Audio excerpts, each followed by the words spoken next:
Alors que Dieu vous bénisse aujourd'hui et bienvenue au sein de la Mission chrétienne française. C'est pour moi une joie de vous accueillir dans ce lieu et mon désir c'est que vous soyez dans la joie, que vous soyez heureux, que vous puissiez être remplis de toutes les bénédictions que Dieu a en réserve pour chacun de vous. Si vous nous regardez sur vos petits écrans et que vous avez l'occasion un jour de venir dans cette ville de Marseille, en France, sachez que les bras sont ouverts et que vous serez bien accueillis. Nous sommes situés en plein Vieux-Port, dans le centre-ville, et ça sera pour nous une joie de partager cet amour de Dieu ensemble. Maintenant, nous pouvons proclamer « À toi, notre Dieu, soit l'honneur, la force, la puissance et la gloire, d'âge en âge et d'éternité en éternité, au siècle des siècles. Amen. À toi, notre Dieu, soit l'honneur, la force, la puissance et la gloire, d'âge en âge et d'éternité en éternité, au siècle des siècles. Amen. Saint, Saint, Saint est l'Éternel des armées. Toute la terre est remplie de sa gloire. Saint, Saint, Saint est l'Éternel des armées. Toute la terre est remplie de sa gloire. Saint, Saint, Saint est l'Éternel des armées.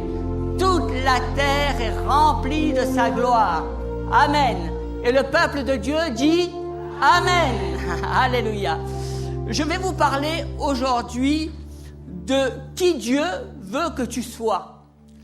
Nous avons tous besoin de nous sentir importants. Importants dans notre famille, importants auprès de nos amis, reconnus dans notre travail, dans nos compétences professionnelles.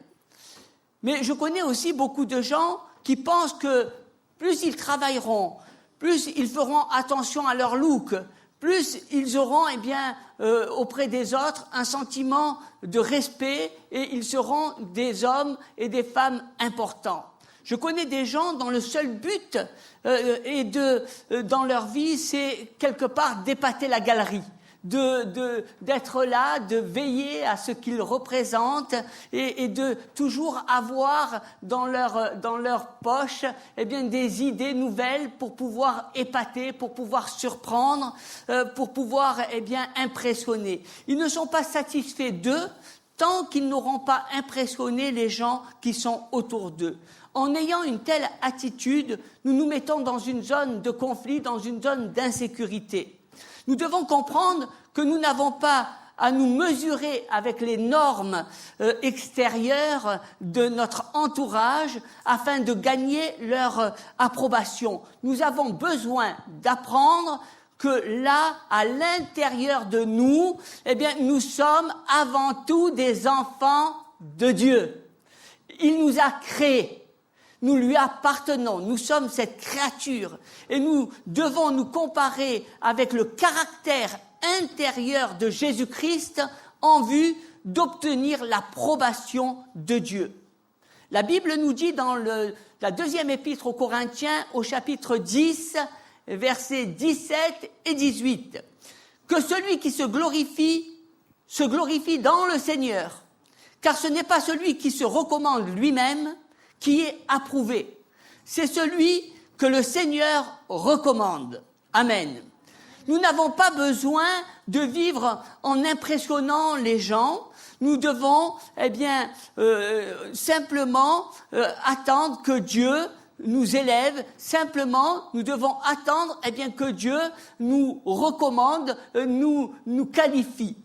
Moi, j'aime la parole de Dieu parce que la parole, elle est plantée dans nos cœurs. Cette parole, quand elle est plantée, elle nous donne de porter du fruit.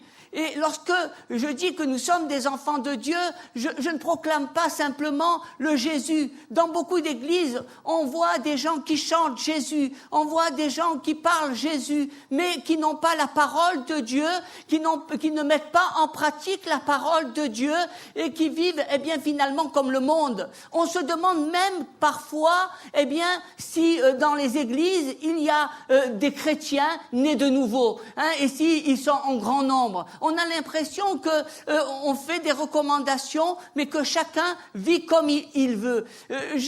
Un jour, on m'a dit, moi, tu sais, si je viens à l'église, eh bien, mon désir, avant tout, c'est pas d'être un surhomme, c'est pas d'être un homme surnaturel, mais c'est de recevoir les fruits de l'esprit. C'est d'avoir le caractère de Jésus. C'est de savoir que Jésus vit en moi et que je vis en lui. C'est de savoir que je lui appartiens et que je n'ai rien à prouver sinon être celui que Dieu veut que je sois. Et ça, c'est formidable. Il est bon d'avoir des buts, avoir de bonnes compétences professionnelles, annoncer l'évangile afin que les âmes perdues puissent venir à Christ. Il est bon aussi, d'avoir comme projet d'avoir de grandes églises afin que nous puissions rassembler un grand nombre d'âmes et que les églises soient des phares dans les villes. Mais nous devons veiller à ce que, cela soit fait dans un but, celui de glorifier notre Seigneur Jésus et non pas dans le but d'impressionner les autres ou d'avoir une image ou un impact personnel. C'est à cela que Dieu nous appelle. Ce que nous faisons, c'est au travers de Christ. Et celui que nous voulons, qu'il soit glorifié dans notre vie, c'est Christ. Et celui qui se manifeste, c'est Christ en nous, l'espérance de la gloire. Notre identité est que tu es avant tout un enfant de Dieu. Nous n'avons rien à prouver en dehors de notre qualité d'enfant de Dieu. Tu n'as pas à te sentir mal à l'aise avec toi-même parce que tu ne peux pas faire telle ou telle chose et que tu n'as pas la qualification pour le faire. Tu n'as pas à te sentir inférieur parce que ton frère ou ton ami, a un niveau scolaire supérieur à toi. Nous avons à mesurer notre valeur intérieure, de ce que nous sommes avant tout des enfants de Dieu et non pas ce que nous faisons. Mesurer.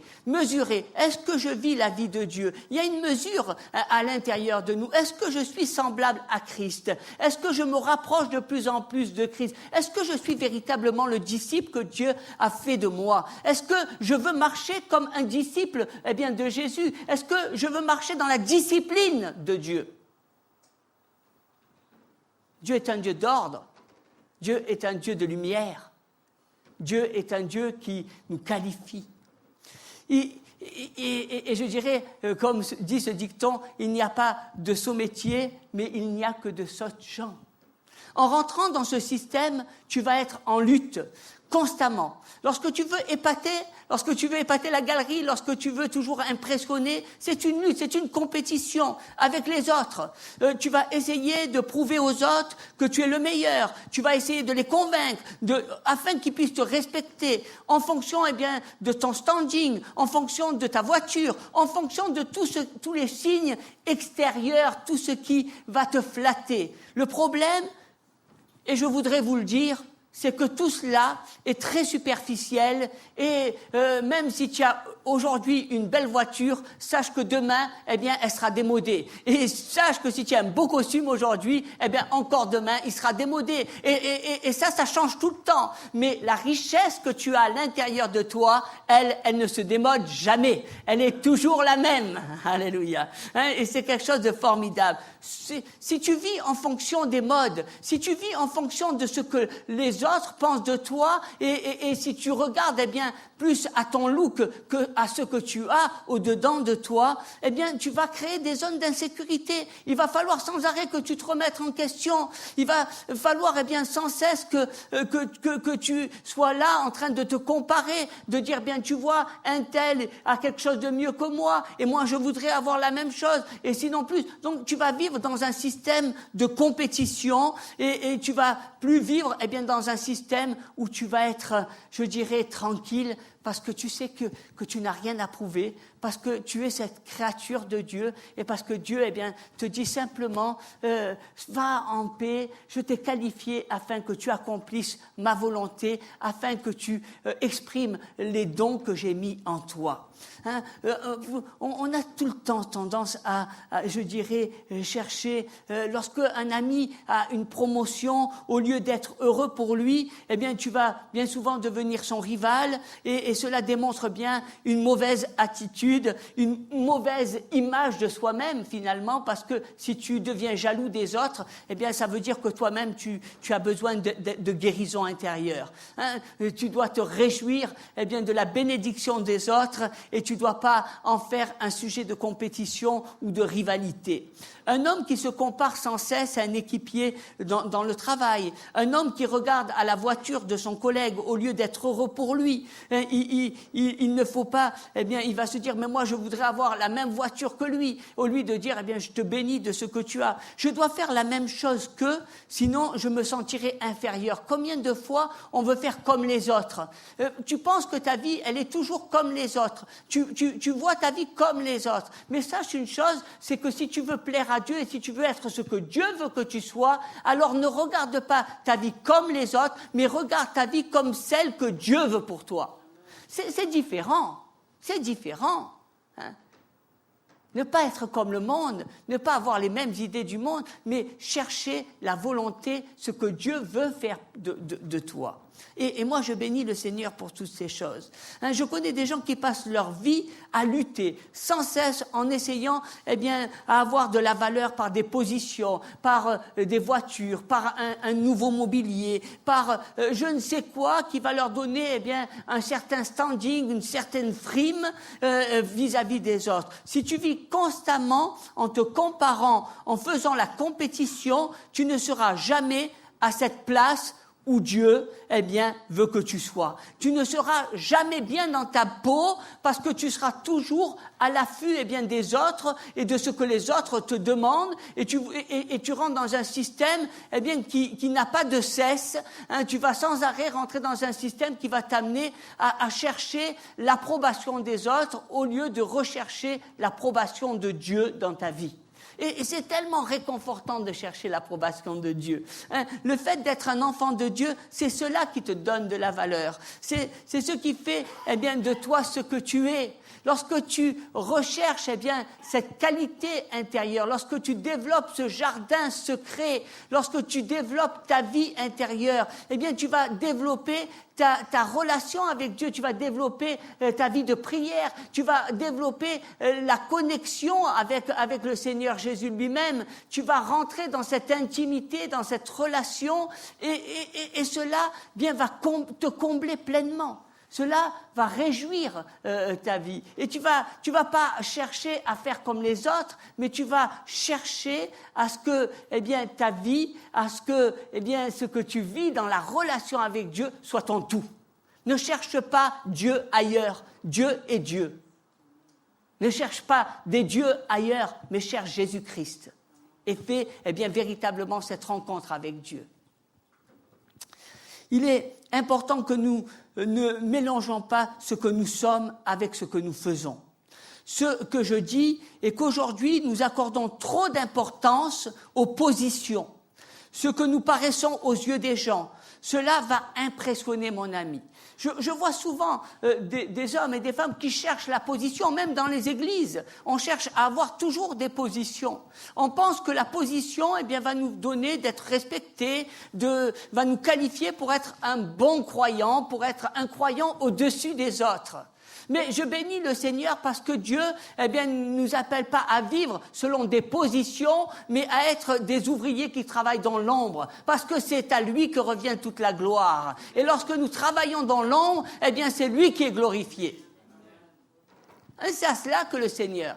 Et plus je vais chercher la position, et plus je vais me prendre la tête. Et plus je ne vais pas vivre la relation que Dieu attend de moi. Et plus je serai en conflit avec mes frères, avec mes sœurs, et plus je n'aurai pas une bonne entente dans le travail, parce que je vais me détacher, eh bien, de l'équipe, je vais me détacher, eh bien, du groupe pour rentrer dans un isolement qui va m'amener, eh bien, à ne pas vivre la pensée de Dieu. Dieu est un Dieu d'amour, Dieu est un Dieu qui nous donne de travailler ensemble et de lui donner ce que nous avons, hein, ce qu'il y a de plus précieux. Quand nous voyons que quelqu'un de plus élevé, eh bien, cela ne doit pas nous donner de l'envier, d'aller, mais bien, ou d'avoir de la jalousie. On peut se dire, bien, tu vois, moi, je voudrais aller plus loin et encore faire plus de choses que lui, mais je n'ai pas à avoir de jalousie vis-à-vis de cette personne. Dans le fond de notre esprit, nous pensons que nous devons prouver que notre position nous rend importants, au lieu de penser que ce sont nos qualités intérieures qui nous rendent importants. Si tu fais cela, tu sortiras de la frustration, de cette compétition malsaine. J'ai vu tellement d'hommes et de femmes qui étaient là simplement à chercher des positions, au lieu de rechercher leur relation avec Dieu. Ils cherchaient à être, vus, remarqués, à être comme des phares dans une église, sans, être de véritables chrétiens. Dieu cherche des chrétiens qui sont circoncis de cœur. Dieu cherche des hommes et des femmes qui sont authentiques, qui ne cherchent pas la position. Ta position de chrétien ne te donne pas la qualification de circoncision de cœur. Est-ce que tu es véritablement circoncis de cœur?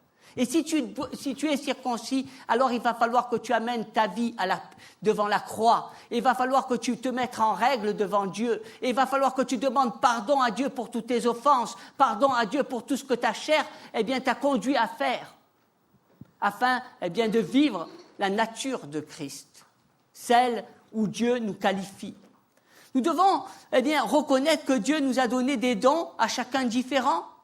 Certains dons paraissent plus importants que d'autres et tu te dis à l'intérieur de toi que tu aimerais faire ce que les autres, ce que lui ou elle fait. Être un leader, un homme de Dieu. Mais Dieu nous a donné des dons différents et nous devons rentrer chacun dans les dons que Dieu nous a accordés. Ne regarde pas aux dons de ton frère ou de ta sœur, même s'ils te sont plus importants que ce que tu as, mais reste dans les dons que Dieu t'a accordés. Et au contraire, bénis ton frère des dons que Dieu lui a accordés. Moi, je trouve ça formidable. Peut-être que tu es un bon musicien. Moi, vous savez, si je me mets au piano, je ne ferai certainement pas grand-chose de bien. Mais je dirais que c'est un don que Dieu a accordé à des frères de pouvoir jouer de la musique. Peut-être que tu es doué dans la communication et c'est encore un don que Dieu t'a accordé. Peut-être encore que tu es un excellent vendeur et que tu vends n'importe quoi et que tu as une force de conviction formidable. Chacun, nous avons des dons différents. Je connais une chrétienne qui a travaillé de nombreuses années dans un grand magasin et elle était connue comme une star parce qu'elle était vendeuse et qu'elle était reconnue par les autorités comme quelqu'un qui savait très bien vendre.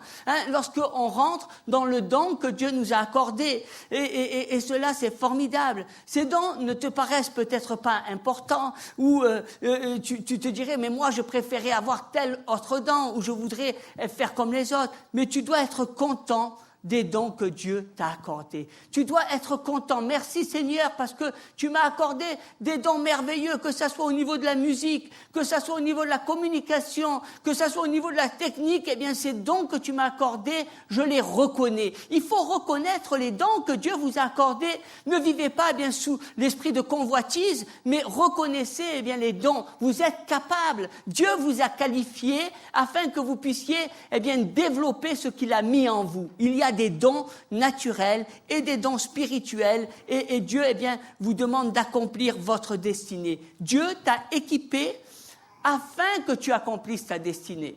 Les dons que Dieu a mis en toi, ce sont des dons que Dieu a mis afin que tu accomplisses ta destinée, afin que tu rentres dans le plan de Dieu. Dieu t'a déjà équipé d'avance. Il sait de quoi tu es capable. Bien souvent, toi, tu le vois pas, mais ceux qui t'observent le voient. Ceux qui t'observent, voient en toi ce que Dieu veut faire. Toi, tu es souvent là en train de dire, mais est-ce que c'est la volonté de Dieu?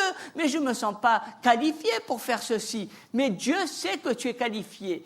Dieu t'a qualifié et tu dois reconnaître, les dons que Dieu a mis en toi. Il se peut que tu ne sois pas nécessairement un leader, mais que tu sois une aide, quelqu'un qui va aider un ministère. Aux yeux de Dieu, celui qui aide est important. Nous sommes aux yeux de Dieu tous importants.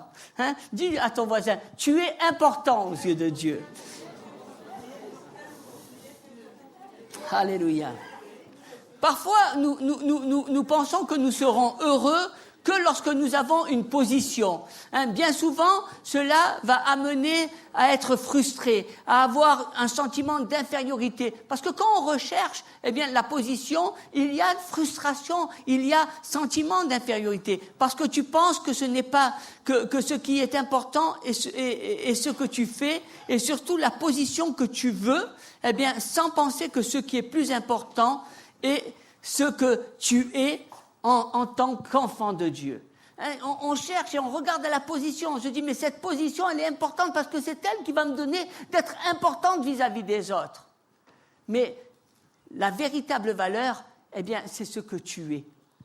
Tu peux faire tous les métiers, tu peux faire un tas de choses extraordinaires, mais avant tout, tu es un enfant de Dieu. Et tu dois soigner, et tu dois veiller à ce que tu sois un enfant de Dieu. Et tu dois veiller à ce que ton jardin, eh bien, soit rempli des perles de Dieu et de la parole de Dieu. La Bible nous dit que Dieu t'a conçu comme tu es pour un but. Et il te donne les dons et les talents dont tu as besoin. Tu n'as pas à vivre avec des frustrations, tu peux faire quelque chose que personne d'autre ne pourra faire à ta place. Vous voyez, la nature humaine veut se comparer sans arrêt. J'ai appris qu'au lieu de comparer et de se sentir moins que quelqu'un d'autre, eh bien, ce qui était important, c'est d'être soi. Il m'arrive d'être avec des gens complètement différents, vivant dans des milieux sociaux complètement différents. Je côtoie à la fois, eh bien, des gens simples qui habitent dans des HLM, et je côtoie des hommes qui vivent dans des châteaux et qui roulent avec des voitures qui coûtent un prix excessif. Et à la fois, eh bien, je sais être moi avec ces gens qui soient simples, ou à la fois avec ces hommes, eh bien, qui vivent une vie de milliardaires, ou à la fois avec ces théologiens, eh bien, qui vivent dans leur esprit. Il faut être toi. Et ça, c'est le don de Dieu que Dieu m'a donné et m'a accordé. Être soi en toutes circonstances. Ne cherche pas à te comparer. Ne cherche pas à vivre comme eux. Ne cherche pas à être comme quelqu'un. Ne cherche pas à donner une image de toi qui n'est pas la tienne. Cherche à être un enfant de Dieu authentique, vivant et basant sa vie sur les principes de l'Église primitive. Cette Église qui a été remplie des valeurs, les valeurs de la vie. Et cela est formidable. Accepte. Bien souvent, on rejette les dons que Dieu nous a accordés. Accepte ce que Dieu t'a donné. Accepte. Bien au contraire, réjouis-toi des dons que Dieu t'a donnés. Dis merci Seigneur parce que tu m'as placé à telle position. Merci Seigneur parce que je me réjouis des bénédictions que tu m'accordes. Merci Seigneur parce que tu m'as donné des dons et c'est toi qui vas m'amener à atteindre les buts et les objectifs. Accepte les dons et au contraire, développe-les. Ne les tue pas. Non, je suis pas bon, je suis pas à la hauteur. Il y a quelqu'un de... Non, développe les dons. Et tu verras bien que le Seigneur va te donner de vivre des choses formidables. C'est quelque chose de... Nous ne sommes pas bons dans tous les domaines. Nous devons accepter nos limites. Je peux avoir le désir de bien chanter, prendre des cours et pourtant être quelqu'un qui n'a rien d'un chanteur. C'est un don que Dieu a mis et on ne peut pas être bon de partout. Mais tu n'as pas à te sentir inférieur. Cela ne veut pas dire que parce que tu ne sais pas bien chanter, tu n'es pas un bon chrétien ou tu n'es pas celui que Dieu a choisi. Tu as juste à reconnaître que ce n'est pas le secteur dans lequel Dieu veut t'utiliser. C'est quelque chose de formidable. Bien souvent, lorsque je suis en pastoral et dans le milieu réformé, on a tendance à parler alors de l'histoire du protestantisme. Et puis quand on commence à me demander mon avis, vous voyez un pasteur qui est en train de se gratter la tête et qui se dit écoutez, je sais pas moi, le protestantisme, de quelle année en quelle année, qu'est-ce qui s'est passé? Alors je suis là et je dis mais vous savez moi, je suis pas qualifié là-dedans.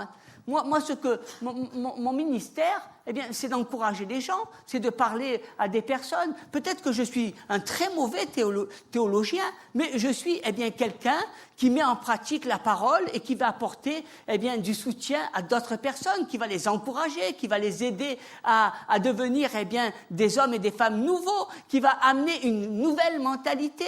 Ça, c'est mes fruits. Alors, je n'ai pas à avoir de complexe devant, eh bien, des hommes qui ont une culture, eh bien plus grande que la mienne. Moi, ce qui est important, c'est ce que je fais, et je reconnais que ce que je fais, eh bien, c'est la volonté de Dieu, et cela, eh bien, réjouit mon cœur. Ne cherchons pas toujours à être comme les autres, mais soyons ce que nous sommes et apprécions les dons que Dieu nous a accordés. Lorsqu'il m'est arrivé d'aller aux États-Unis, eh bien, vous savez, souvent, les hommes de Dieu veulent se mettre en valeur. Et moi, j'ai toujours tendance à me mettre en arrière. Et puis, à un moment donné, eh bien, vous avez des serviteurs de Dieu qui sont venus vers moi et qui m'ont dit, mais on t'apprécie parce que tu es simple. Tu cherches pas toujours à vouloir, eh bien, briller, à chercher les honneurs, les éclats. Ça m'importe peu. Bien au contraire, vous savez, vivre avec les éclats, ça doit être difficile, parce que il y a toute cette presse, il y a tout cela qui vous empêche, eh bien, de vivre simplement votre vie. Et cela est formidable. Vous voyez, Jean le Baptiste, eh bien, lorsqu'on lui a dit, mais est-ce que tu es le Messie, parce qu'il faisait des choses extraordinaires, il a dit, non, je suis pas le Messie.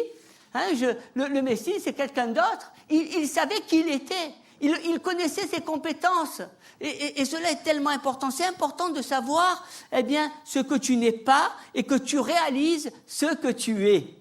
Il est important dans ta vie, eh bien, il y a des choses que tu n'es pas, mais il y a des choses que tu es. Et ouvre les yeux, prends conseil, va vers les serviteurs de Dieu afin qu'ils t'ouvrent les yeux et qu'ils te montrent, eh bien, le plan de Dieu pour toi. Dieu a des plans formidable, un plan merveilleux pour chacun de nous, un plan, eh bien, qui va nous donner, eh bien, de rentrer dans une destinée victorieuse, un plan qui va faire de toi un arbre qui porte du fruit, un plan, eh bien, qui va t'amener à vivre, eh bien, ce que Dieu veut. Ne t'écarte pas de ton onction, des dons que Dieu a mis en toi. Ne cherche pas, ne convoite pas les dons des autres, mais cherche à vivre tes dons. Les dons que Dieu, eh bien, t'a accordés afin que tu puisses porter du fruit, afin que tu sois épanoui, car tu es son enfant.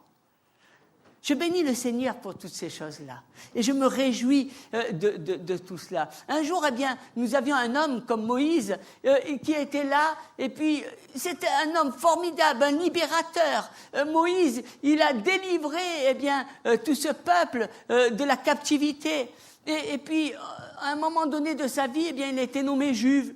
Il voulait apporter du bonheur à tout le monde. C'est lui qui réglait les conflits, qui apportait les solutions. Et puis, à un moment donné, il était là submergé. Il était devant un arbre et on faisait le défilé. On lui disait, voilà Moïse, j'ai ça. Et puis, il apportait les conseils afin d'apporter du bonheur à toutes ces personnes. Mais son beau-père lui a dit, mais attends, tu es en train de t'épuiser, tu peux pas tout faire. Tu n'arriveras pas à faire ces choses-là. Et certainement, eh bien, Moïse ne vivait pas ces choses. Moïse, il était dans d'autres pensées. Il était là, il disait, mais, alors, Jéthro lui a dit, mais écoute, mon ami, il va falloir que tu délègues. Il va falloir, eh bien, que chacun rentre dans l'appel qu'ils ont. Toi, rentre dans ton appel. Toi, tu ne peux pas faire ça, mais tu as quelque chose que Dieu a pour toi.